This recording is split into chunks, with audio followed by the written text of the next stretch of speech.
ಯಾವುದು ಗಮನ ಇಲ್ದಲೆ ನಾನು ಓಡ್ಕೊಂಡು ಹೋದೆ, ಅಲ್ಲಿ ನಿಂತ್ಕೊಂಡೆ, ಮೇಲ್ಗಡೆಯಿಂದ ಒಂದು ಫೋಟೋ ತೆಗೆದು ಸೆಲ್ಫಿ ತೆಕ್ಕೊಂಡೆ, ಅದು ಸೋಷಿಯಲ್ ಮೀಡಿಯಾದಲ್ಲಿ ಹಾಕಿದೆ, ನನಗೆ ಇಷ್ಟು ವ್ಯೂ ಬಂತು. ತುಂಬ ತೊಂದರೆ ಆಗತ್ತೆ, ಆದರೆ ಮಾತ್ರ ತುಂಬ ತೊಂದರೆ ಆಗ್ಬಿಡತ್ತೆ. ಅದು ಇಲ್ಲಾಂದ್ರೆ ಸ್ಮೂತಾಗಿರುತ್ತೆ. ಎತ್ತಿನ ಭುಜ ಎಲ್ಲ ತುಂಬ ಅಂಥ ಡಿಫಿಕಲ್ಟ್ ಟ್ರಕ್ ಅಲ್ಲ. ಒಂದಷ್ಟು ಜನ ಯಾವ ಸೀಸನ್ಗೆ ಹೋಗಬೇಕು ಅಂತ ಗೊತ್ತಿಲ್ಲದಲ್ಲೇ ಹೊರಡ್ತಾರೆ ಅಂತ. ಇಲ್ಲಿ ಏನಾಗೋದು ಗೊತ್ತಾ, ಒಂದು ಸೀಸನ್ ನೋಡಲ್ಲ, ಇನ್ನೊಂದು ರೋಡು ಲೆಕ್ಕ ಹಾಕ್ಬಿಡ್ತಾರೆ. ಮಳೆಗಾಲ ಅನ್ನೋದು ನಾವು ಇಲ್ಲಿ ಕರ್ನಾಟಕದವ್ರಿಗೆ ಅಲ್ಲಿಯ ಮಳೆ ಅಷ್ಟು ಬೇಗ ಅರ್ಥ ಆಗಲ್ಲ. ಅದು ಹೆವಿ ರೈನ್, ಅದು ಹೆವಿ ರೈನ್. ಆ ಹೆವಿ ರೈನು ಎಂಡ್ ಆಗೋದು ನಮಗೆ mid September. Need not be weather accurate ಆಗಿರುತ್ತೆ ಅನ್ನೋದಕ್ಕಿಂತ ಏನೋ ಒಂದು ಅಂದಾಜು ಸಿಗುತ್ತೆ, ಇದು ಪಕ್ಕ ರೈನಿ ಸೀಸನ್ನು, ಇದು ಫುಲ್ ಬಿಸಿಲಿದೆ ಅನ್ನೋದಾರ ಒಂದು ಸಿಗತ್ತೆ. ಯಾವಾಗಲೂ ಟ್ರಾವೆಲ್ ಮಾಡ್ಬೇಕಾದ್ರೆ ಅದನ್ನು ಪ್ಲ್ಯಾನ್ ಮಾಡ್ಕೋಬೇಕಾಗುತ್ತೆ. ಇವತ್ತಿಗಂತೂ ಸಿಕ್ಕಾಬಿಡೆ ಚೆನ್ನಾಗಿದೆ ಟೆಕ್ನಾಲಜಿ. ಓಕೆ ಸರ್, ಈಗ ನೀವು ಹೇಳಿದ್ರೆ ಅವಾಗ ನೀವು ಫಸ್ಟ್ ಟೈಮು ಟ್ರೆಕ್ ಮಾಡ್ತಾ ಇದೆಯಾ ಹಿಮಾಲಯಕ್ಕೆ ಅಂತ ಇಟ್ಕೊಂಡು ನೀವು ಪ್ರಶ್ನೆ ಕೇಳಿದೆ ಅಂತ. ಸೊ ನನಗೆ ಇವಾಗ ಡೌಟ್ ಆಗೋದು ಅಂತಂದರೆ, ಇವಾಗ ನಾನು ಬೆಂಗಳೂರಿಂದ ಹಿಮಾಲಯಕ್ಕೆ ಟ್ರೆಕ್ಕಿಂಗ್ ಹೋಗಬೇಕು ಅಂತಂದರೆ ಫಸ್ಟಿಂದ ಏನು ಸ್ಟೆಪ್ಸ್ ತೊಗೊಂಡು ಹೋಗಬೇಕು, ಯಾರ್ಯಾರನ್ನ ಕಾಂಟ್ಯಾಕ್ಟ್ ಮಾಡಬೇಕು, ಏನೇನು ಬುಕ್ಕಿಂಗ್ಸ್ ಮಾಡಬೇಕು, ಬೈ ರೋಡ್ ಹೋಗೋದು ಹೆಂಗೆ, ಫ್ಲೈಟಿಂದ ಹೆಂಗೆ, ಸೊ ಅದೆಲ್ಲ ನಂಗೆ ಇನ್ಫಾರ್ಮೇಷನ್ ಕೊಡೋದಾಯಿತು ಅಂದರೆ.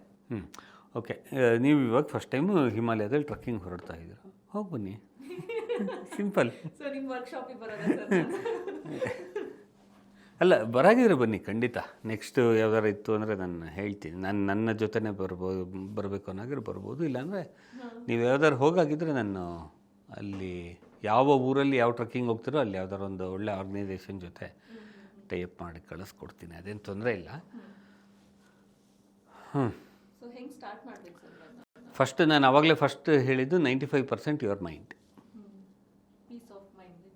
ಅಲ್ಲ, ಪೀಸ್ ಆಫ್ ಮೈಂಡ್ ಅಲ್ಲ, plan of mind. Mentally ready ಆಗಬೇಕು. ನೀವು ಮೆಂಟಲಿ ರೆಡಿಯಾಗಿ ಹೊರಡಬೇಕು. ಇವಾಗ ಎದುರುಗಡೆ ಕೂತೀನಿ ಅಂತ ಕೇಳೋದಲ್ಲ, ನೀವು ಯಾವತ್ತಾರ ಫೋನ್ ಮಾಡಿ ನಾನು ಟ್ರೆಕ್ಕಿಂಗ್ ಹೋಗಬೇಕು ಅಂತ ಹೇಳಿದ್ರೆ ಆವಾಗ ಹೇಳ್ಬೋದು. ಅಂದರೆ ಇವಾಗ ಎದುರುಗಡೆ ಕೂತ್ಕೊಂಡು ಕೇಳೋದು ಬೇರೆ. ಸಿಗ್ದವರೆಲ್ಲ ಕೇಳ್ತಾರೆ ನೆಕ್ಸ್ಟ್ ನಾನು ಬರ್ತೀನಿ ಅಂತ. ಅದು ನಂಗೆ ಗೊತ್ತು. ಅವರು ಕೇಳಬೇಕಾದ್ರೆ ಅವ್ರ ಟೋನಲ್ಲೇ ಗೊತ್ತಾಗೋಗುತ್ತೆ. ಓಕೆ, ಅಲ್ಲ, ಜನರೆಲ್ಲ ಕೇಳಿದ್ದು ನಾನು. ಸೊ ಈ ಪ್ರಿಪ್ರೇಷನಲ್ಲಿ ಫಸ್ಟು ಮೆಂಟಲ್ ಪ್ರಿಪ್ರೇಷನ್ನು. ಮೆಂಟಲಿ ನೀವು ಯು ಶುಡ್ ಬಿ ರೆಡಿ ಹೋಗಬೇಕು ಅಂದರೆ. ಯಾಕೆಂದರೆ tough ಡೇಗಳನ್ನು ನೋಡಬೇಕಾಗತ್ತೆ.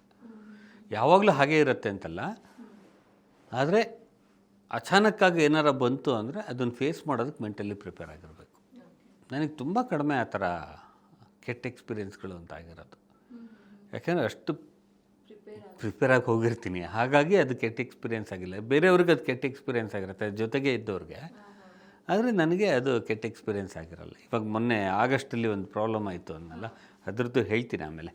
So first mentally prepare ಆಗಬೇಕು, ಆಮೇಲೆ ಫಿಸಿಕಲ್ ಪ್ರಿಪ್ರೇಷನ್ ಬೇಕೇ ಬೇಕಾಗುತ್ತೆ. ದಿನಕ್ಕೆ 8ರಿಂದ 10 ಕಿಲೋಮೀಟ್ರು ಟ್ರೆಕ್ಕಿಂಗು ಅಂದರೆ ಡೈಲಿ ವಾಕಿಂಗು ಪ್ಲ್ಯಾನ್ ಮಾಡ್ಕೋಬೇಕಾಗತ್ತೆ. 8ರಿಂದ 10 ಕಿಲೋಮೀಟ್ರ್ ವಾಕ್ ಮಾಡಲೇಬೇಕಾಗತ್ತೆ. ಸ್ಟ್ರೆಚ್ ಎಕ್ಸಸೈಸ್ಗಳು ತುಂಬ ಮಾಡಬೇಕಾಗತ್ತೆ. ಇದ್ರ ಜೊತೆಗೆ ನೀವು ಬಟ್ಟೆ, ಶೂಸು, ನಾನು ತುಂಬ ಹೇಳೋದು ಯಾವಾಗಲೂ ಮಿಕ್ಕಿದ್ದೆಲ್ಲವುದು ಬಾಡಿಗೆಗೆ ಸಿಗುತ್ತೆ ಬೇಕು ಅಂದ್ರಲ್ಲಿ. ಟ್ರೆಕ್ಕಿಂಗ್ ಟೈಮಲ್ಲಿ ನೀವು ಶೂ ಮಾತ್ರ ನಿಮ್ಮದೇ ತಗೊಂಡು ಹೋಗಿ. ಆ ಶೂನೂ ಅಷ್ಟೇ ಮಿನಿಮಮ್ 200 ಕಿಲೋಮೀಟ್ರ್ ನಡೆದಿರಬೇಕು ಆ ಶೂ ಹಾಕ್ಕೊಂಡು. ಅಂದರೆ ಹೊಸ ಶೂ ಬೇಡ ಅಂತ, ತುಂಬ ಹಳೆದು ಬೇಡ, ತುಂಬ ಹಳೇದಾಗಿ ಅಲ್ಲಿ ಹೋದಾಗ ಕಿತ್ತೋಗೋದು ಬೇಡ. ಹೊಸ ಶೂ ಹಾಕ್ಕೊಂಡು ಹೋದರೆ ಕೆಲವು ಪ್ರಾಬ್ಲಮ್ಗಳಿರುತ್ತೆ, ಅದು ಇರಿಟೇಟ್ ಆಗತ್ವೆ. ನಿಮಗೆ ಗೊತ್ತು, ಹೊಸ ಚಪ್ಪಲಿ ಹೊಸ ಶೂ ತಗೊಂಡಾಗ ಕಚ್ಚೋದು ಅಂತಾರಲ್ಲ. ಸೊ ಶೂ ಮಾತ್ರ ನಾನು ಕಂಪಲ್ಸರಿ ಹೇಳ್ತೀನಿ. ಶೂ ಮತ್ತು ಟ್ರಾವೆಲ್ ಬುಕ್ಕಿಂಗ್ಗಳು ಮಾಡ್ಕೊಳ್ಳಿ. ಅಂದರೆ ಫ್ಲೈಟು ಮತ್ತು ಅಲ್ಲಿ ಬಸ್ಸು, ಲೋಕಲ್ ಬಸ್ಸು, ಇದೆಲ್ಲ ಪ್ಲ್ಯಾನ್ ಮಾಡ್ಕೋಬೇಕು. ಆಮೇಲೆ ಹಿಮಾಲಯದಲ್ಲಿ ಟ್ರೆಕ್ಕಿಂಗ್ ಮಾಡಬೇಕಾದ್ರೆ ಟ್ರಾವೆಲಿಂಗನ್ನು ಬಫರ್ ಇಟ್ಕೋಬೇಕಾಗತ್ತೆ. ಬಫರ್ ಅಂದರೆ ನೀವು ಇವಾಗ ನಾಡಿದ್ದು ಟ್ರೆಕ್ಕಿಂಗ್ ಹೋಗಬೇಕು ಅಂದರೆ ನೀವು ಇವತ್ತೇ ಬೇಸ್ ಕ್ಯಾಂಪ್ ಹತ್ರ ರೀಚ್ ಆಗಿಬಿಟ್ಟಿರ್ಬೇಕು. ಒಂದು ದಿನ ಗ್ಯಾಪ್ ಇರಬೇಕು. ಯಾಕೆ ಆ ಗ್ಯಾಪು ಅಂದರೆ ಇನ್ ಕೇಸ್ ನಿಮಗೆ ಅಲ್ಲಿ ಟ್ರಾವೆಲಿಂಗಲ್ಲಿ ಏನೋ ತೊಂದರೆ ಆಗಿ ನೀವು ನಾಳೆ ಬೆಳಗ್ಗೆ ರೀಚ್ ಆಗೋ ಸಾಧ್ಯತೆ ಇರುತ್ತೆ.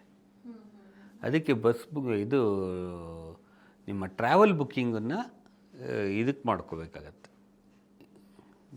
ಹೇಗೆ ಹೇಳಿ, ನೀವು 5ನೇ ತಾರೀಕು ರಿಪೋರ್ಟ್ ಆಗಬೇಕು ಅಂದರೆ 5ನೇ ತಾರೀಕು ನೀವು ರಿಪೋರ್ಟ್ ಆಗಬೇಕು ಅಂದರೆ 2ನೇ ತಾರೀಕು ಅಥವಾ 3ನೇ ತಾರೀಕು ಆ ಊರಿಗೆ ರೀಚ್ ಆಗಿಬಿಡಿ. ಇನ್ ಕೇಸ್ 2ನೇ ತಾರೀಕು ನೀವು ಅದು ಇವಾಗ ಡೆಲ್ಲಿಯಿಂದ ಅಲ್ಲಿಗೆ ಬಸ್ಸಲ್ಲಿ ಹೋಗಬೇಕಾಗುತ್ತೆ. ಯಾವುದು ಮೇಯ್ನ್ ಟ್ರಕ್ಕಿಂಗ್ ಹತ್ತಿರದ ಊರುಗಳಿಗೆ ನಿಮಗೆ ಫ್ಲೈಟ್ ಫೆಸಿಲಿಟಿಗಳು ಇಲ್ದಲೇ ಇರೋದ್ರಿಂದ ನಿಯರೆಸ್ಟ್ ಯಾವ್ದಾರು ಒಂದು ಟೌನ್ಗೆ ಹೋಗಿ ಇಳಿದು ನೀವು ಅಲ್ಲಿಂದ ಫ್ಲೈಟಲ್ಲಿ ಹೋಗಿ ಅಥವಾ ಟ್ರೈನಲ್ಲಿ ಹೋಗಿ ಅಲ್ಲಿಂದ ಮುಂದಕ್ಕೆ ನೀವು ಬಸ್ಸಲ್ಲೇ ಹೋಗಬೇಕಾಗತ್ತೆ, ಅಥವಾ ಜೀಪ್ಗಳಿರುತ್ತೆ ಕೆಲವು ಕಡೆ ಈ ಥರ. ಸೊ ಅಲ್ಲಿ ಏನೋ ಲ್ಯಾಂಡ್ಸ್ಲೈಡ್ ಆಯಿತು ಅಥವಾ ನಿಮಗೆ ಏನೋ ಡಿಲೇ ಆಯಿತು, ಗಾಡಿ ಕೆಟ್ಟೋಯ್ತು, ಅವನೇನೋ ಪೆಟ್ರೋಲ್ ಡೀಸೆಲ್ ಹಾಕಿಸ್ಕೊಳ್ಳೋದು ಮರ್ತಿದ್ದು, ಏನು ಬೇಕಾದ್ರೂ ಆಗ್ಬೋದಲ್ಲ. ಸೊ ಒಂದಿನ ಮುಂಚೆ ಹೋಗಿ ಅಲ್ಲೆಲ್ಲ ಸುತ್ತಮುತ್ತ ನೋಡ್ಕೊಂಡು ಆಮೇಲೆ ಟ್ರಕ್ಕಿಂಗಿಗೆ ಹೋಗಿ. ಇದರಿಂದ 2 ಅಡ್ವಾಂಟೇಜ್ ಇದೆ. ಒಂದು, ಬಾಡಿ ಅಕ್ಲಮಟೈಸ್ ಆಗುತ್ತಲ್ಲಿ. ಬಾಡಿ ಅಕ್ಲಮಟೈಸೇಷನ್ ತುಂಬ important.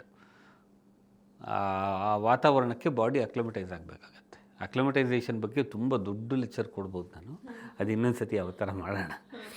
So bus booking, travel booking, ಅಲ್ಲಿ ಸ್ಟೇ ಬುಕ್ಕಿಂಗ್, ಯಾವ್ದಾದ್ರು ಹೋಟ್ಲಲ್ಲಿ ಉಳ್ಕೋಬೇಕಾಗತ್ತೆ, ಅದನ್ನು ಫಸ್ಟ್ ಮಾಡ್ಕೋಬೇಕಾಗತ್ತೆ. ಸೊ ಫಸ್ಟು ಶೂ ತೊಗೋಬೇಕು. ಅಲ್ಲ, ಫಿಸಿಕಲ್ ಫಿಟ್ನೆಸ್ಸು, ಮೆಂಟಲ್ ಫಿಟ್ನೆಸ್ಸು, ಅದಾದಮೇಲೆ ಶೂಸು, ಅದಾದಮೇಲೆ ಟ್ರಾವೆಲಿಂಗು, ಆಮೇಲೆ ಅಲ್ಲಿ ಹಾಲ್ಟ್ ಆಗೋದಕ್ಕೆ ಒಂದು ಹೋಟೆಲ್ ಬುಕ್ಕಿಂಗ್ ಮಾಡ್ಕೋಬೇಕಾಗತ್ತೆ. ಅದ್ರ ಜೊತೆಗೆ ನೀವು ಮುಂಚೆನೇ ಟ್ರಕ್ಕಿಂಗನ್ನು ಪ್ಯಾಕೇಜ್ ಬುಕ್ ಮಾಡಿರ್ತೀರ. ಅದು ಇಂಡಿವಿಜುವಲ್ ಟ್ರಕ್ಕಿಂಗ್ ಹೋಗೋದಕ್ಕಿಂತ ಯಾವ್ದಾರ ಸಂಸ್ಥೆ ಜೊತೆ ಹೋಗೋದಕ್ಕೆ ಒಳ್ಳೆಯದು. ಅಲ್ಲಿ ಲೋಕಲ್ ಗೈಡ್ಸ್ ಇರ್ತಾರೆ, ಲೋಕಲ್ ಸ್ಟಾಫ್ ಸಿಗ್ತಾರೆ, ನಿಮಗೆ ಅಡುಗೆಯವ್ರು ಸಿಗ್ತಾರೆ ಅಲ್ಲಿ ಲೋಕಲಲ್ಲಿ, ಅದೆಲ್ಲ ಅವರು ಅರೇಂಜ್ಮೆಂಟ್ ಮಾಡಿಕೊಡ್ತಾರೆ.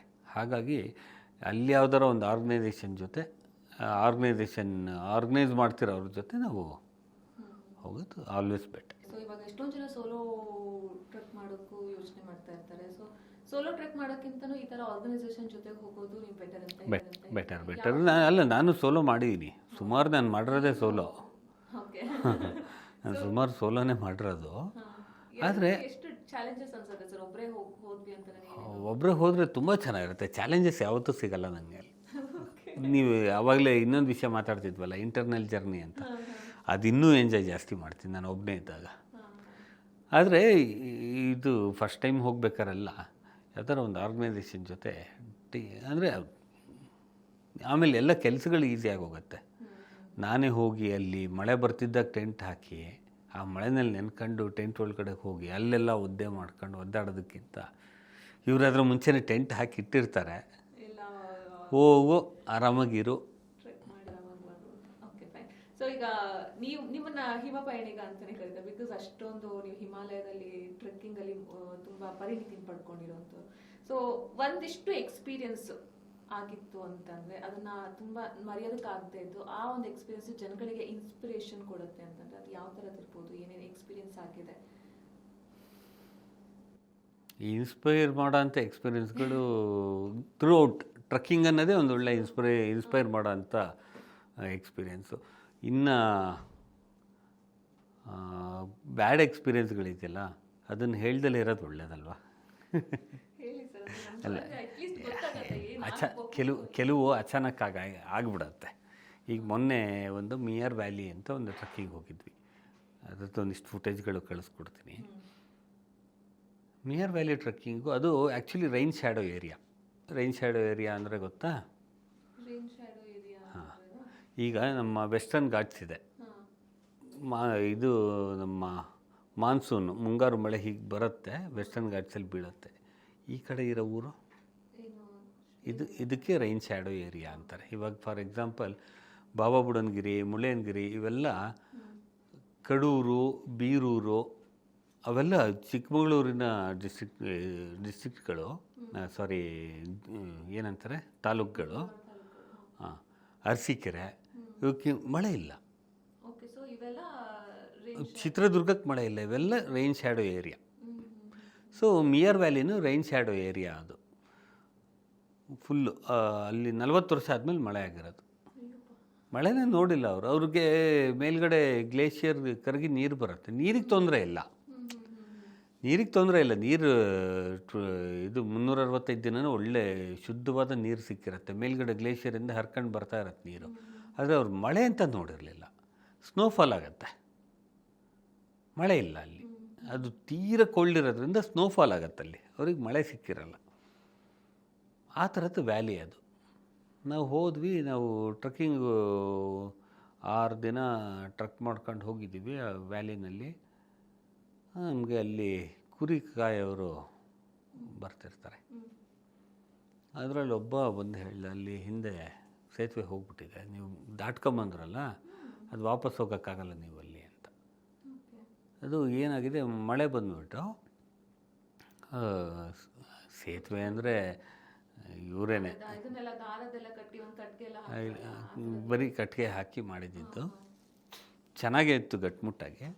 ಅದು ಎಲ್ಲಿ ಹೋಯ್ತು ಅಂತಲೂ ಗೊತ್ತಿಲ್ಲದ ಹಾಗೆ ಕಿತ್ಕೊಂಡು ಹೋಗಿದೆ. ಅಲ್ಲಿ ಏನು ಗೊತ್ತಾ, ಸಿಕ್ಕಾಬಡೆ ನೀರು ಫೋರ್ಸ್ ಜಾಸ್ತಿ ಇರುತ್ತೆ, ತುಂಬ ಫೋರ್ಸ್ ಇರುತ್ತೆ ನೀರು. ಆ ಥರ ಫೋರ್ಸಲ್ಲಿ ಅದು ಕೊಚ್ಕೊಂಡು ಹೋಗಿದೆ. ನಾವು ವಾಪಸ್ ಹೋಗೋದಕ್ಕೆ ಇದ್ದಿದ್ದು ಅದೊಂದೇ ಸೇತುವೆ.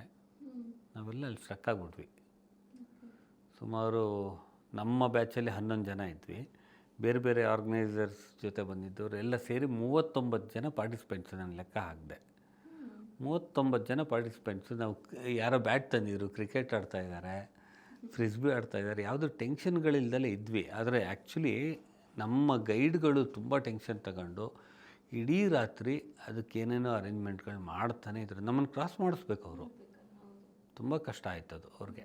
ಅಂದರೆ ನಾವು ನಮ್ಮ ಎಲ್ಲ ತಲೆನೋವುಗಳನ್ನು ಗೈಡ್ಗಳ ಮೇಲೆ ಬಿಟ್ಟಿದ್ವಿ. ಅವ್ರುಗಳು ಪಾಪ ಮಾಡ್ತಾಯಿದ್ರು. ಸೊ ಏನಾಯಿತು, ಅದು ಬ್ರಿಡ್ಜ್ ಕೊಲ್ಯಾಪ್ಸ್ ಆಗಿಬಿಟ್ಟಿದೆ. ನಾವು ಇಷ್ಟು ಜನ ಅಲ್ಲಿ ಸ್ಟ್ರಕ್ ಆಗಿದ್ವಿ. ಆಮೇಲೆ ವಾಪಸ್ ಬಂದ್ವಿ. ಆ ಬ್ರಿಡ್ಜ್ ಹತ್ರ ಒಂದು ಜಿಪ್ಲೈನ್ ಅಂತ ಹಾಕಿ, ಈ ಜಿಪ್ಲೈನು ಹೇಗಿರುತ್ತೆ ಅಂದರೆ, ಒಂದು ಹಗ್ಗ ಇರುತ್ತೆ, ಆ ಹಗ್ಗಕ್ಕೆ ಒಂದು ಕೊಂಡಿ ಹಾಕಿರ್ತಾರೆ. ನಾವು ಅದರಲ್ಲಿ ಹೀಗೆ ಜಾರ್ಕೊಂಡು ಈ ಬಂಡೆಯಿಂದ ಈ ಬಂಡೆಗೆ ಜಾರ್ಕೊಂಡು ಬರಬೇಕು. ಇದನ್ನು ಜಿಪ್ಲೈನ್. ಕೆಳಗಡೆ ನೀರು ಹರಿತಾ ಇರುತ್ತೆ. ಹೇಗಿತ್ತು ಅಂದರೆ, ಸುಮಾರು 39 ಜನ ಒಬ್ಬೊಬ್ಬರು ಒಂದೊಂದು ಸತಿ ಪಾಸ್ ಆಗಬೇಕಲ್ಲ, ಶುರು ಮಾಡಿದ್ರು ಈ ಗೈಡ್ಗಳು ಪಾಪ ಎಲ್ಲರನ್ನು.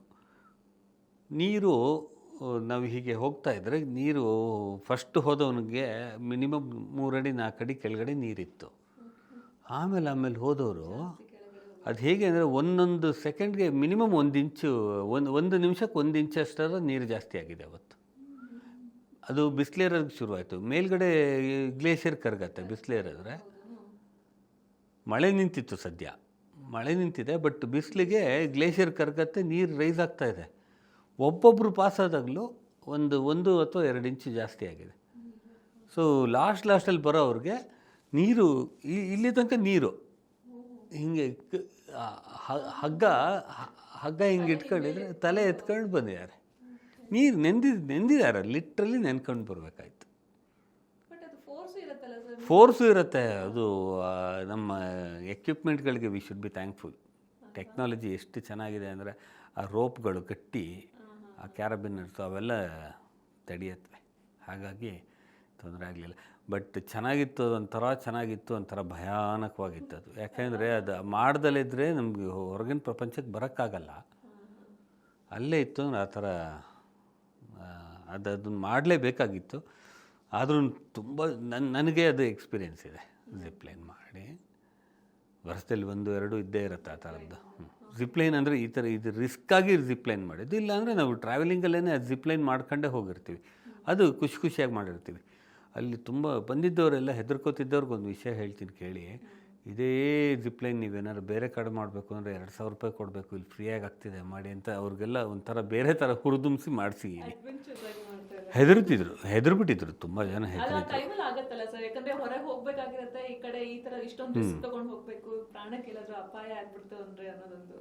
ಏನು ಗೊತ್ತಾ, ಯಾವತ್ತೂ ಅಷ್ಟೇ ನಾವು ಟ್ರಕ್ಕಿಂಗಲ್ಲಿ ಫಸ್ಟ್ ಸೇಫ್ಟಿ ನೋಡ್ಕೋಬೇಕು.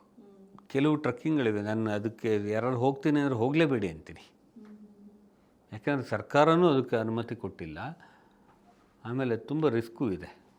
ಆ ಥರದ್ದು ಟ್ರಕ್ಕಿಂಗ್ ಅದು. ಸೊ ಹಾಗಾಗಿ ಅದಕ್ಕೆ ಹೋಗಲೇಬೇಡಿ ಅಂತೀನಿ. ಫಸ್ಟ್ ಸೇಫ್ಟಿ ಯಾವುದಿದೆಯೋ ಅದನ್ನು ಮಾತ್ರ ಟ್ರಕ್ಕಿಂಗ್ ಮಾಡಬೇಕು. ಸೇಫ್ಟಿ ಬಿಟ್ಟು ಹುಚ್ಚುತನಕ್ಕೆ ಹೋಗಬಾರ್ದು. ಟ್ರಕ್ಕಿಂಗ್ ಹುಚ್ಚುತನ ಅಲ್ಲ. ಟ್ರಕ್ಕಿಂಗಿಗೆ ಅದಕ್ಕೆ ಆದ ಒಂದು ಧ್ಯಾನ ಬೇಕು, ಅದರ ಮೇಲೆ ಒಂದು ಪ್ರೀತಿ ಇರಬೇಕು, ಅಲ್ಲೊಂದು ಸೇಫ್ಟಿ ಇರಬೇಕು. ಸೇಫ್ಟಿ ಇದ್ದರೆ ಮಾತ್ರ ಟ್ರಕ್ಕಿಂಗು, ಇಲ್ಲ ಅಂದರೆ ಮಾಡಬಾರ್ದು. ಸೇಫ್ಟಿ ಇದ್ದರೆ ಮಾತ್ರ ಟ್ರಕ್ಕಿಂಗ್ ಅದು. ಸೊ ಈಗ ಹೇಳ್ದಂಗೆ ಇದು ಯಾರು ಈ ಥರದ್ದು ಆಗತ್ತೆ ಅನ್ನೋದು ಯಾರು ಎಕ್ಸ್ಪೆಕ್ಟ್ ಕೂಡ ಮಾಡಿರೋದಿಲ್ಲ. ಖಂಡಿತ ಇಲ್ಲ. ಒಂದು ಪ್ರಿಡಿಕ್ಟ್ ಮಾಡ್ಕೊಂಡು ಹೋಗೋಕ್ಕಂತೂ ಆಗೋದಿಲ್ಲ. ಹೋಗ್ಬೇಕಂತಂದ್ರೆ ಇದು ನೋಡಿ 40 ವರ್ಷ ಆದಮೇಲೆ ಮಳೆ ನೋಡಿದ್ದಾರೆ ಅಲ್ಲಿ ಜನ, ಮಳೆ ನೋಡಿದ್ದಾರೆ, ಅದು ಹೆವಿ ಮಳೆ, ಸಣ್ಣ ಪುಟ್ಟ ಮಳೆನೂ ಅಲ್ಲ, ಹೆವಿಯಾಗೇ ಆಗಿದೆ, ಜನರಲ್ ಮಳೆನೂ ಅಲ್ಲ ಅದು. ಆ ಥರ ಆದರೆ ಏನು ಮಾಡೋಕ್ಕಾಗತ್ತೆ. ಅನ್ಎಕ್ಸ್ಪೆಕ್ಟೆಡ್ ಆಗಿ ಬರುವಂತಹ ಒಂದಿಷ್ಟು ಚಾಲೆಂಜಸ್ಗಳು. ಇವಾಗ ನೀವು ಎಕ್ಸ್ಪೀರಿಯನ್ಸ್ ಇರೋರು, ಸೊ ನಿಮಗೆ ಇದೆಲ್ಲ ಓಕೆ, ಇದೆಲ್ಲ ಪಾರ್ಟ್ ಆಫ್ ದಿ ಟ್ರೆಕ್ಕಿಂಗ್ ಅಂತ ಅನ್ಕೊಳ್ತೀರಾ. ಬಟ್ ಫಸ್ಟ್ ಟೈಮ್ ಟ್ರೆಕ್ ಮಾಡಕ್ ಬಂದಿರ್ತಾರೆ, ಅವ್ರಿಗೆ ಈ ತರದ ಒಂದಿಷ್ಟು ಎಕ್ಸ್ಪೀರಿಯನ್ಸ್ ಆಗುತ್ತೆ. ಈ ತರದ್ ಆದಾಗ ಎಲ್ಲೋ ಒಂದ್ ಕಡೆ ಡಿಮೋಟಿವೇಟ್ ಆಗುವಂತಹ ಚಾನ್ಸಸ್ ಕೂಡ ಇರುತ್ತೆ ಅವರಿಗೆ. ಸೊ ಇದೆಲ್ಲ ನೋಡ್ತಾ ಹೋದ್ರೆ ಈ ತರ ಅನ್ಎಕ್ಸ್ಪೆಕ್ಟೆಡ್ ಥಿಂಗ್ಸ್ ಗಳಿಗೆಲ್ಲ ಯಾವ ತರ ಅವರು ರಿಯಾಕ್ಟ್ ಮಾಡ್ಬೇಕಾಗುತ್ತೆ? ಫಸ್ಟ್ ಆಫ್ ಆಲು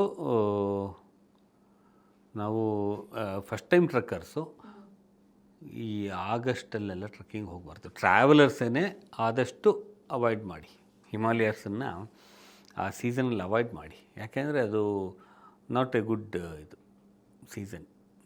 ನನ್ನ ಜೊತೆ ಬಂದಿದ್ದವರೆಲ್ಲ ಎಕ್ಸ್ಪೀರಿಯೆನ್ಸ್ ಇದ್ದವರೇ, ಸಾಕಷ್ಟು ಜನ ಎಕ್ಸ್ಪೀರಿಯೆನ್ಸ್ ಇದ್ದವರು ಆಗಿದ್ದರಿಂದ ಆ ಟೈಮಲ್ಲಿ ಅದು ಆ ಟ್ರಕ್ಕಿಂಗ್ ಮಾಡೋಂಥ ರೂಟ್ ಅದು, ಆ ಸೀಸನಲ್ಲೇ ಮಾಡೋಂಥ ರೂಟ್ ಅದು ಸಪ್ರೇಟಾಗಿರುತ್ತೆ. ಬಟ್ ಫಸ್ಟ್ ಟೈಮರ್ಸು ಆ ಜಾಗಕ್ಕೆ ಬರೋದು ಒಳ್ಳೆಯದಲ್ಲ. ಅಂದರೆ ನಾನು ಹೇಳಿದ್ನಲ್ಲ, ನೀವು ಯಾವುದೇ ಹಿಮಾಲಯ ಪಾರ್ಟನ್ನ ಟ್ರಕ್ಕಿಂಗು ಅಥವಾ ಟ್ರಾವೆಲ್ ಮಾಡಬೇಕು ಅಂದರೆ May June are the best season. Mid ಏಪ್ರಿಲಿಂದ ಮಿಡ್ ಜೂನ್, ಇಲ್ಲಾಂದರೆ ಅದಾದಮೇಲೆ ಸೆಪ್ಟೆಂಬರ್ ಅಕ್ಟೋಬರ್ ಅಷ್ಟೆ. ಅದನ್ನು ಬಿಟ್ಟು ಬೇರೆ ಸೀಸನಲ್ಲಿ ಹಿಮಾಲಯಕ್ಕೆ ಹೋಗೋದು ಒಂದು ಸ್ವಲ್ಪ ರಿಸ್ಕ್. ಸೊ ನೀವು ಎಷ್ಟು ವರ್ಷದಿಂದ ಹಿಮಾಲಯಕ್ಕೆ ಹೋಗ್ತಾ ಇದ್ದೀರಾ ಟ್ರೆಕ್ಕಿಂಗ್? ನಾನು ಫಸ್ಟ್ ಹೋಗಿದ್ದು 93 ಇಂದ ಇಲ್ಲಿವರೆಗೂ ಎಷ್ಟು ಕವರ್ ಮಾಡಿದ್ರೆ, ಎಷ್ಟೆಷ್ಟು ಏನೇನು ಹೊಸ ಥಿಂಗ್ಸನ್ನ ನೀವಲ್ಲಿ ನೋಡಿದ್ರಿ ಅಂತ, ಯಾರು ನೋಡದೇ ಇರುವಂತಹ ಒಂದಿಷ್ಟು ಟ್ರೆಕ್ಕಿಂಗಲ್ಲಿ ಅನುಭವಿಸಿರುವಂತಹ ಒಂದಿಷ್ಟು ಎಕ್ಸ್ಪೀರಿಯನ್ಸು, ನೋಡಿರುವಂತಹ ಜಾಗಗಳು, ಅನ್ಯೂಶುವಲ್ ಆಗಿರುವಂಥದ್ದು ಎಕ್ಸ್ಪೀರಿಯನ್ಸ್ಗಳಿಂದ ಹೇಳೋದಾಯ್ತು ಅಂದರೆ. ಬಿಕಾಸ್ 93 ಇಂದ ಇಲ್ಲಿವರೆಗೂ ನೀವು ಹೋಗ್ತಾ ಇದ್ದೀರಾ ಅಂತಂದರೆ ಆಬ್ವಿಯಸ್ಲಿ ಸಿಕ್ಕಾಪಟ್ಟೆ ಎಕ್ಸ್ಪ್ಲೋರ್ ಮಾಡಿರ್ತೀರಾ ಹಿಮಾಲಯಸ್ನ ನೀವು. ಕಾಶ್ಮೀರಿಂದ ಹಿಡಿದು ಮೇಘಾಲಯ ತನಕ ಆಲ್ಮೋಸ್ಟ್ ಎಲ್ಲ ಟ್ರಕ್ಕಿಂಗ್ ರೂಟ್ಗಳನ್ನು ಮಾಡಿದ್ವಿ. ಇಲ್ಲಿ ನೀವು ಥ್ರಿಲ್ಲಿಂಗ್ ಆಗಿರೋದು, ಚೆನ್ನಾಗಿರೋದು ಅಂತಂದರೆ ಇದು ಎಲ್ಲದೂ ಚೆನ್ನಾಗಿರುತ್ತೆ. ನನಗೆ ಅದೊಂದು ಪ್ರಾಬ್ಲಮ್ಮು. ನಾನು ಎಲ್ಲದೂ ಎಂಜಾಯ್ ಮಾಡ್ತಿರ್ತೀನಿ, ಸ್ಪೆಸಿಫೈ ಮಾಡಿ ಹೇಳೋಂಥದ್ದು ಅಂತೇನಿಲ್ಲ. ಫಸ್ಟ್ ಟೈಮ್ ನಾನು ಹಿಮಾಲಯಕ್ಕೆ ಹೋಗಿದ್ದಾಗ ನನಗೆ ಒಂದು ಅಣಬೆ ಸಿಕ್ಕಿತ್ತು. ಅದು ಏನು ಅಂದರೆ ರಾತ್ರಿ ಹೊತ್ತು ಬೆಳಕು ಬಿಡೋದು.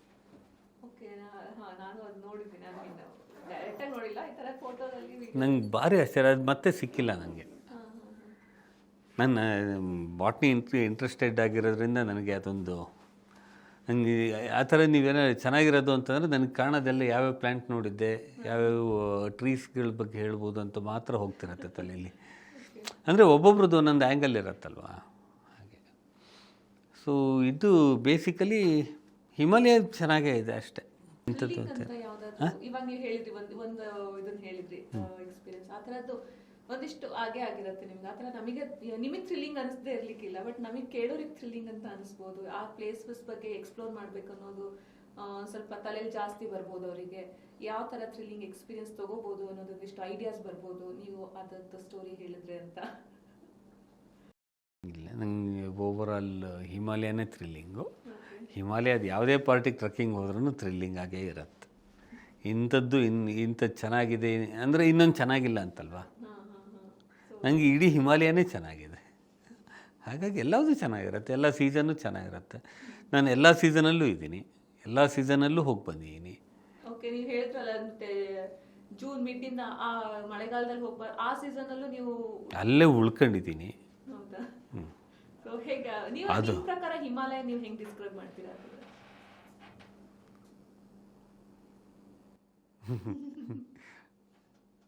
ಘೋರ ಭಯಂಕರ ಸುಂದರ ಅಷ್ಟೇ. ಸುಂದರ ಘೋರ ಭಯಂಕರ ಅಲ್ಲ, ಸುಂದರ ಘೋರ ಭಯಂಕರ ಅಲ್ಲ, ಅದು ಘೋರ ಭಯಂಕರ ಸುಂದರ. ಅದನ್ನು ಫೇಸ್ ಮಾಡಬೇಕಾಗತ್ತೆ, ಯಾವಾಗಲೂ ಅಲ್ಲ. ಅನ್ಎಕ್ಸ್ಪೆಕ್ಟೆಡ್ ಆಗಿ. ಇವಾಗ ಏನು ಅಂದರೆ Himalayan weather you cannot predict. ಇವಾಗ ನಾನು ರೈನ್ ಶ್ಯಾಡೋ ಏರಿಯಾದಲ್ಲೇ 40 ವರ್ಷ ಆದಮೇಲೆ ಮಳೆ ಆಯಿತು ಅಂತ ಹೇಳಿದೆ. ಆಮೇಲೆ ಅಲ್ಲಿಂದ ಬ್ರಿಡ್ಜ್ ದಾಟ್ಕೊಂಡು ಬಂದಮೇಲಂತೂ ಇನ್ನೂ ಕಷ್ಟ ಆಯ್ತು ನಮಗೆ.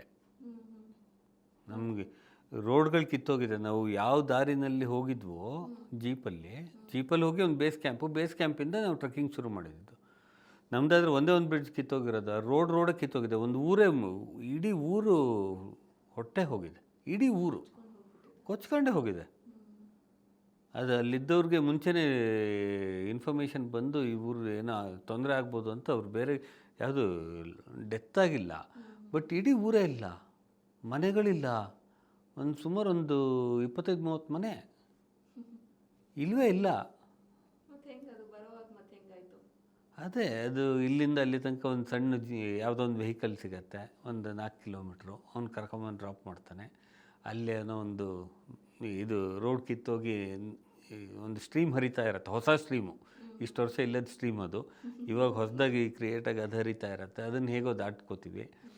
ಆ ಟೈಮಲ್ಲಿ ನಮಗೆ ಇವರು ಇಂಡೋ ಟಿಬೆಟಿಯನ್ ಬಾರ್ಡ್ರ್ ಪೊಲೀಸು ಮತ್ತು ನ್ಯಾಷನಲ್ ಡಿಸಾಸ್ಟರ್ NDRF ಅವ್ರು ನಿಜವಾಗ್ಲೂ we should be thankful to them. Unfortunately ಅವ್ರ ಜೊತೆ ವಿಡಿಯೋಗಳು ಫೋಟೋಗಳು ಎಲ್ಲ ತೆಕ್ಕೊಂಡೆ, ಬಟ್ ಪಬ್ಲಿಷ್ ಮಾಡಬೇಡಿ ಇಲ್ಲಿ ಸೋಷಿಯಲ್ ಮೀಡಿಯಾದಲ್ಲಿ ಅಂತಂದರು. What A amazing work they were doing. ಇಡೀ ನಾವೊಂದು 40 ಜನ ಟ್ರಕ್ಕರ್ಸು, ಬಟ್ ಇಡೀ ಊರನ್ನ ರೆಸ್ಕ್ಯೂ ಮಾಡಿದ್ದಾರೆ ಅವರು. ವಿ ಶುಡ್ ಅದ್ಭುತ ರೀ ಅವರು.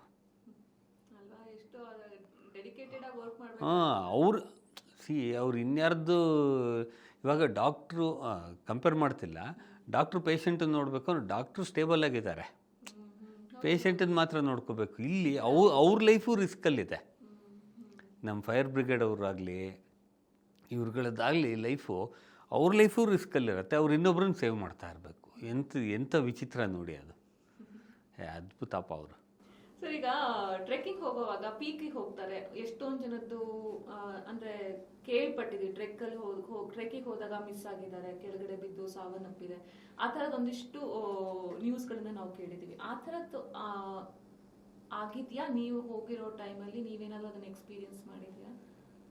ಅದ್ರ ಬಗ್ಗೆ ಹೇಳೋದಾಯ್ತಂದ್ರೆ, ಲಾಸ್ಟ್ ಇಯರ್ ನನ್ನ ಫ್ರೆಂಡ್ ನನ್ನ ಬ್ಯಾಚಲ್ಲೇ ನನ್ನ ಜೊತೆ ಬಂದಿದ್ದವನೇನೆ, ಸ್ವರೂಪ್ ಅಂತ ಪೂನಾದವನು. ಅವನು ಹಳೇ ಟ್ರಕ್ಕರ್. ಅವನು ನನ್ನ ಬ್ಯಾಚಲ್ಲಿ ಯೂಶಲಾಗಿ ಎಲ್ಲ ಬರೀ ಕನ್ನಡಿಗರದ್ದೇ ಬ್ಯಾಚ್ ಇರುತ್ತೆ. ಅವನೊಬ್ಬ ಮಾತ್ರ ಅಣ್ಣ ನಾನು ಬರ್ತೀನಿ ಅಂತಂದ. ಭೈ ಮೇ ಬಿ ಅಜಾವುಂಗ. ಟ್ರಕ್ಕಿಂಗ್ ಎಕ್ಸ್ಪೀರಿಯೆನ್ಸ್ ಇರೋವನ್ನೇ ಅವನು, ರೆಗ್ಯುಲರ್ ಟ್ರಕ್ಕರ್ ಅವನು ಬಾ ಅಂತಂದೆ. ಅವನು ಓವರ್ ಸ್ಪೀಡ್. ಅವನು ಈ ಟ್ರಕ್ಕಿಂಗಲ್ಲಿ ಅದ್ರ ಬಗ್ಗೆ ಹೇಳಬೇಕು ಅಂದರೆ ಈ ಓವರ್ ಸ್ಪೀಡ್ ಆಗಬಾರ್ದು ಯಾವತ್ತು. ಓವರ್ ಸ್ಪೀಡ್ ಆಯಿತು ಅಂದರೆ ನಾವು ಹೈಟ್ ಬೇಗ ಗೈನ್ ಆಗ್ತೀವಿ, ಅಕ್ಲಮಟೈಸ್ ಆಗಿರಲ್ಲ, ಹೆಲ್ತ್ ಇಶ್ಯೂ ಆಗುತ್ತೆ. ಬಟ್ ಇವ್ನಿಗೆ ಅದು ತೊಂದರೆ ಇಲ್ಲ, ಇವನ್ನೆಲ್ಲ ಬೇಗ ಅಕ್ಲಮಟೈಸ್ ಆಗವನು. ನಾವು ಅವತ್ತು ಬೆಳಗ್ಗೆ 2-2:30 ಹೊರಟಿದ್ದು. ಅಂದರೆ ಐಸ್ ಮೇಲ್ಗಡೆ ಹೋಗ್ಬೇಕಾದ್ರೆ ಸನ್ರೈಸ್ ಒಳಗೆ ನಾವು ನಮ್ಮ ಡೆಸ್ಟಿನೇಷನ್ ರೀಚ್ ಆಗಿಬಿಟ್ಟಿರ್ಬೇಕು, ಅಥವಾ ಮಧ್ಯಾಹ್ನದೊಳಗೆ 12 ಗಂಟೆ ಒಳಗೆ ನಮ್ಮ ಡೆಸ್ಟಿನೇಷನ್ ರೀಚ್ ಆಗಿರಬೇಕು ನಾವು. ಇಲ್ಲಾಂದರೆ ಐಸ್ ಕರ್ಗಕ್ಕೆ ಶುರುವಾಗುತ್ತೆ, ನಾವು ಸ್ಲಿಪ್ಪರಿ ಆಗಿ ನಾವು ಬೀಳಕ್ಕೆ ಶುರುವಾಗ್ತೀವಿ. ಹಾಗಾಗಿ ರಾತ್ರಿ 2 ಗಂಟೆಯಲ್ಲಿ 2-2:30 ಹೊರಟಿದ್ವಿ. ನಮ್ಮ ಜೊತೆ ಹೊರಟ ದಡ ಅಂದ್ಕೊಂಡು ಮುಂದೆ ಹೋಗಿದ್ದಾನೆ. ನೆಕ್ಸ್ಟ್ ಇದಕ್ಕೆ 10-10:30 ರೀಚ್ ಆಗೋಗಿದ್ದಾನೆ. ಅವತ್ತೇನಾಯಿತು, ಮಳೆ ಬಂದುಬಿಟ್ಟು ನಾವು ರೀಚ್ ಆಗೋದು ತುಂಬ ಲೇಟ್ ಆಯಿತು. ನಾವು 12-12:30 ಅಷ್ಟೊಂದು ರೀಚ್ ಆಗಬೇಕಿತ್ತು. ಅವತ್ತು ಐಸ್ ಮೇಲೆ ಹೋಗ್ತಾಯಿದ್ದೀವಿ, ಮಳೆ ಬೇರೆ ಶುರುವಾಯಿತು. ಹಾಗಾಗಿ ಮಳೆ ಬಂತು ಅಂದರೆ ಏನು ಅಡ್ವಾಂಟೇಜು, ಸನ್ಲೈಟ್ ಇಲ್ಲ, ಐಸ್ ಕರಗಲ್ಲ, ನಾವು ಆರಾಮಾಗಿ ಹೋಗ್ಬೋದು. ಆದರೆ ಮಳೆನಲ್ಲಿ ಆರಾಮಾಗಿ ಹೋಗೋಕ್ಕಾಗಲ್ಲ, ಕಾಂಪ್ಲಿಕೇಶನ್ ಅದು.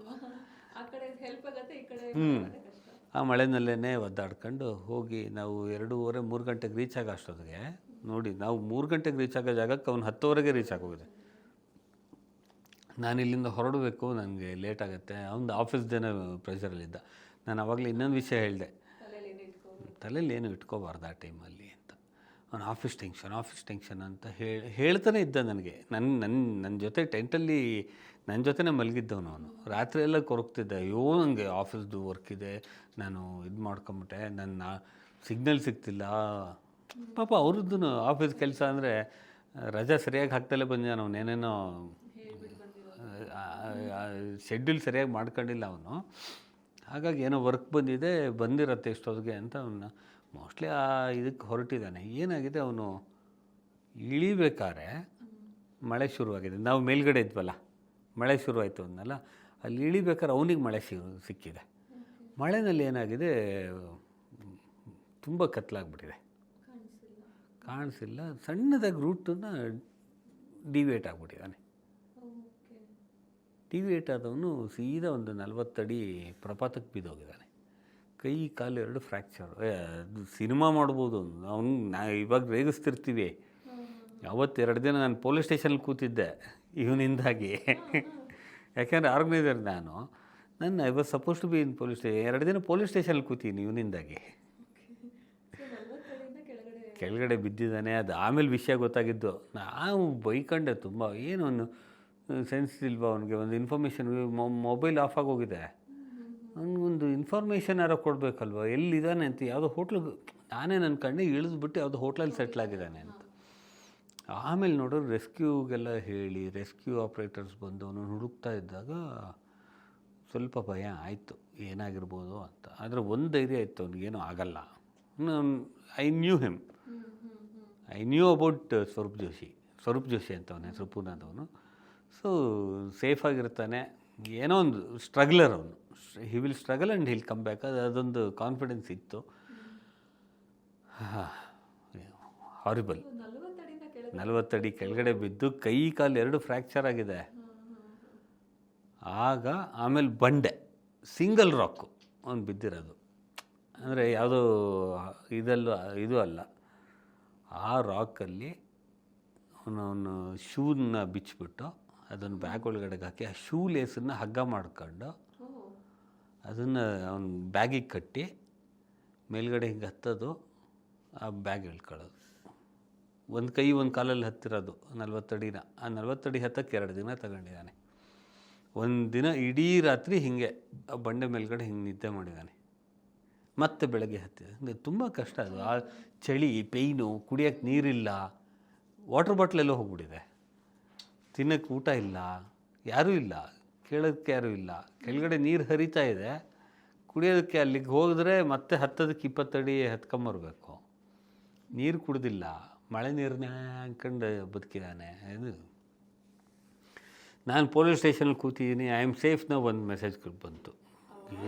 ಅಲ್ಲ, ಫಸ್ಟು ಕೋಪ ಬಂತು. ಎದುರುಗಡೆ ಸಿಕ್ಕರು ಹೊಡೆಯೋಣ. ಇಷ್ಟೆಲ್ಲ ಕಥೆ ಆಗಿದೆ ಅಂತ ಗೊತ್ತಿಲ್ಲ ನನಗೆ.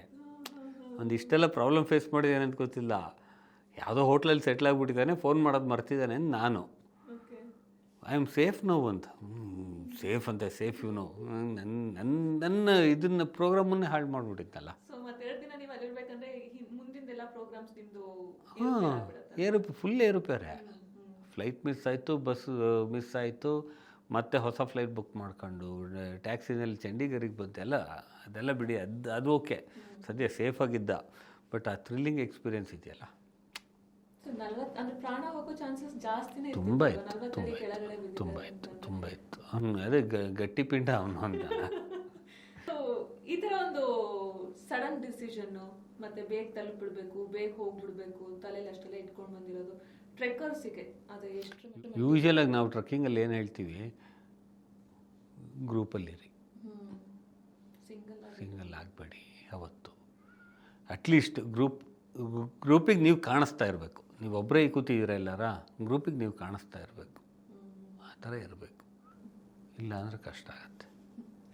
ಪ್ರವಾಸಿ ಪ್ರಪಂಚ, ಪ್ರವಾಸಿ ಪ್ರಪಂಚ, ಪ್ರವಾಸಿ ಪ್ರಪಂಚ, ಪ್ರವಾಸಿ ಪ್ರಪಂಚ.